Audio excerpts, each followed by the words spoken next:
दोस्तों, किसी भी शहर की दौलत उसके लोगों की अमन और चैन में होती है। मगर आज की कहानी एक ऐसे शहर की है जहां अमन तो था मगर दौलत घंटों में गायब हो गई।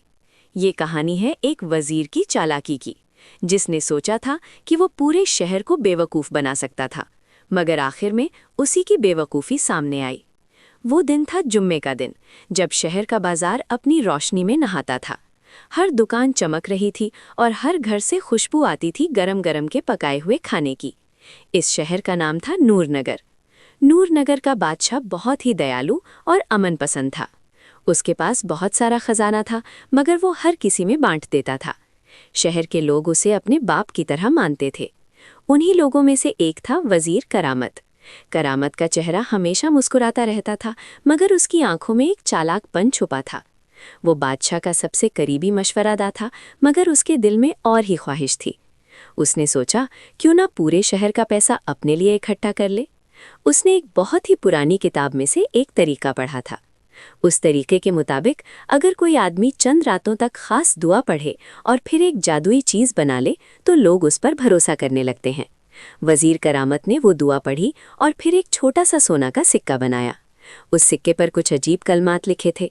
फिर उसने शहर के बाजार में जाकर ऐलान करवाया कि जिस किसी के पास भी ये सिक्का है, वो अगर इसे अपने घर की छत पर रख दे तो उसके घर से पैसा कभी खत्म नहीं होगा। पहले तो किसी ने भरोसा नहीं किया, मगर एक बूढ़े चाचा ने अपने घर की छत पर वो सिक्का रख दिया। 2 दिन बाद ही उसके घर ऐसे ऐसे मेहमान आए जो उसे बहुत सारे तोहफे दे गए। ये बात आग की तरह पूरे शहर में फैल गई। अब हर किसी को वो जादुई सिक्का चाहिए था। वजीर ने हर आदमी से उसकी सारी जमा पूंजी मांग ली कि ये सिक्का बनाने का खर्चा है। लोगों ने अपना सब कुछ दे दिया, सोने के गहने, जमीन के कागजात, हत्ता कि पुराने सिक्के भी। वजीर ने थोड़े ही दिनों में पूरे शहर का पैसा अपने महल के तहखानों में भर लिया। शहर के लोग खुश थे कि उनके घरों में अब दौलत आने वाली है। मगर हफ्ता गुजरा, महीना गुजरा, किसी के घर से भी पैसा नहीं आया। लोग परेशान होकर वजीर के पास पहुंचे। वजीर मुस्कुराता रहा। उसने कहा, आप लोगों ने सही तरीके से अमल नहीं किया। आपको रोज सुबह उठकर पानी पीऊं के पौधे को पानी देना था। आपने ये नहीं किया, इसीलिए आपका पैसा नहीं आया। लोग घर गए और उन्होंने पानी पीऊं के पौधे को पानी दिया, मगर फिर भी कुछ नहीं हुआ। अब शहर में गुस्सा फैलने लगा। लोग गरीब हो चुके थे।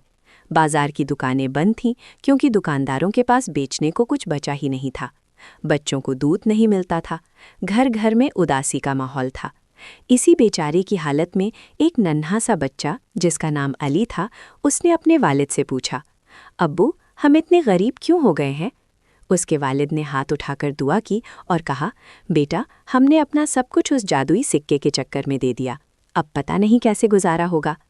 छोटे अली का दिल बहुत बड़ा था। उसने सोचा, क्यों ना वो खुद जाकर बादशाह से मिल ले। वो शहर के बादशाह बहादुर शाह के पास गया।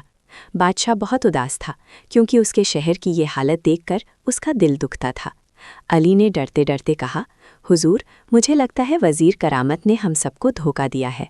बादशाह ने कहा, बेटा, तुम इतने छोटे बच्चे हो, तुम्हें कैसे पता? अली ने जवाब दिया, हुजूर, जब सब लोग अपना पैसा दे रहे थे तो मैं बाजार में खेल रहा था। मैंने देखा वजीर साहब के नौकर वो सारे पैसे एक बड़ी बोझल गाड़ी में भरकर ले जा रहे थे। महल की तरफ नहीं, बल्कि जंगल की तरफ। मैं चुपके से उनके पीछे पीछे चला गया। उन्होंने जंगल के अंदर एक पुराने खंडरों में वो सारा माल छुपा दिया। यही सुनकर बादशाह को बहुत गुस्सा आया, मगर उसने अपना गुस्सा छुपाया।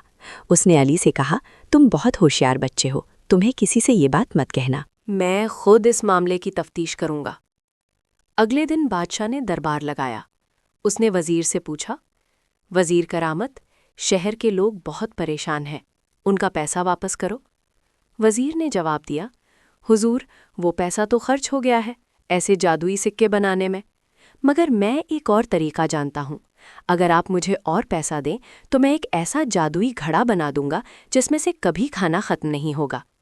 बादशाह ने हंसकर कहा, अच्छा, तो तुम एक जादुई घड़ा बना सकते हो? वजीर ने जल्दबाजी में हाँ में सर हिला दिया। बादशाह ने कहा, ठीक है, मगर पहले तुम मुझे वो जादुई सिक्के वाला तरीका तो दिखाओ। तुम खुद मेरे सामने एक सिक्का बनाओ। वजीर घबरा गया। उसने कहा, हुजूर, उसके लिए तो खास सामान चाहिए। बादशाह ने कहा, ये लो, मेरे पास वही सामान है जो तुमने लोगों से लिया था। یہ کہہ کر اس نے ایک تھیلا پیش کیا جس میں سونا، چاندی اور گہنے تھے۔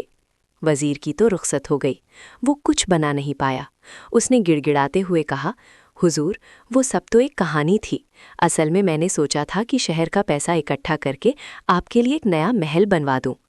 بادشاہ کا چہرہ سخت ہو گیا، اس نے آواز دی، جھوٹ، تم نے پورے شہر کو لوٹ لیا اور اب تک جھوٹ بول رہے ہو، میرے پاس تمہارے جرم کا ثبوت ہے۔ بادشاہ نے علی کو اندر بلایا، علی نے ساری بات سب کے سامنے دہرا دی۔ پھر بادشاہ نے اپنے سپاہیوں کو حکم دیا کہ وہ جنگل میں جا کر وہ خزانہ ڈھونڈ لیں۔ تھوڑی دیر میں وہ سب مال دربار میں لایا دیا گیا۔ لوگ دیکھ کر حیران رہ گئے۔ وزیر کرامت نے اپنے آپ کو سر سے پاؤں تک دھرا دیا، اس نے معافی مانگی۔ بادشاہ نے کہا، تمہارے جرم کی سزا موت ہے، مگر میں تمہیں جینے کا ایک موقع دیتا ہوں۔ تمہیں شہر کے ہر گھر جا کر معافی مانگنی ہوگی اور جتنا مال تم نے لیا ہے اسے 2 گنا واپس دینا ہوگا۔ تم اپنا سارا مال یہاں چھوڑ کر جاؤ اور پھر شہر چھوڑ کر چلے جاؤ، کبھی واپس مت آنا۔ وزیر نے آنسو بہاتے ہوئے یہ شرط مان لی۔ اس نے اپنا سب کچھ چھوڑ دیا۔ اس کے بعد بادشاہ نے پورا خزانہ شہر کے لوگوں میں برابر بانٹ دیا۔ ہر آدمی کو اس کی جمع پونجی سے بھی زیادہ واپس ملا۔ شہر میں پھر سے خوشی لوٹ آئی۔ بادشاہ نے چھوٹے علی کو اپنے پاس بلایا۔ اس نے اسے اپنے سینے سے لگا لیا۔ بیٹا، تم نے پورے شہر کی مدد کی ہے، تمہیں کیا انعام چاہیے؟ علی نے کہا، حضور، مجھے کسی چیز کی تلاش نہیں ہے، صرف اتنا چاہتا ہوں کہ آپ ہمیشہ ہمارے ساتھ رہیں اور ایسا کوئی وزیر نہ آئے جو ہمیں لوٹ لے۔ بادشاہ نے مسکراتے ہوئے کہا، تمہاری یہ خواہش پوری ہوگی، آج سے تم میرے پاس ہی رہو گے اور میں خود تمہیں پڑھاؤں گا، لکھاؤں گا، اور ہاں، آج سے اس شہر کا نیا وزیر بھی وہی ہوگا جو سچا اور ایماندار ہو۔ اس دن بادشاہ نے ایک فیصلہ سنایا۔ اس نے کہا، دوستوں، دولت کا موہ انسان کو اندھا کر دیتا ہے، سچائی ہمیشہ چھوٹی سی آواز میں آتی ہے مگر وہی پورے شہر کو بچا لیتی ہے۔ کسی کی چالاکی پر بھروسہ مت کرو، اپنی عقل اور اپنے دل کی آواز پر بھروسہ کرو۔ ایمانداری سے کمانے والے پیسے میں ہی خوشیاں ہوتی ہیں۔ دوستو، آپ کو یہ سٹوری کیسی لگی ہمیں کمنٹ کر کے ضرور بتائیں۔ وزیر کی چالاکی کا انجام آپ نے دیکھا؟ ایسی ہی سبق سکھاتی ہوئی کہانیاں سننے کے لیے ہمارے چینل دیسی ٹیلز انلیمیٹڈ کو سبسکرائب کرنا نہ بھولیں اور نوٹیفیکیشن کی گھنٹی کو ضرور دبا دیں تاکہ ایسی ہی نئی کہانیاں آپ تک سب سے پہلے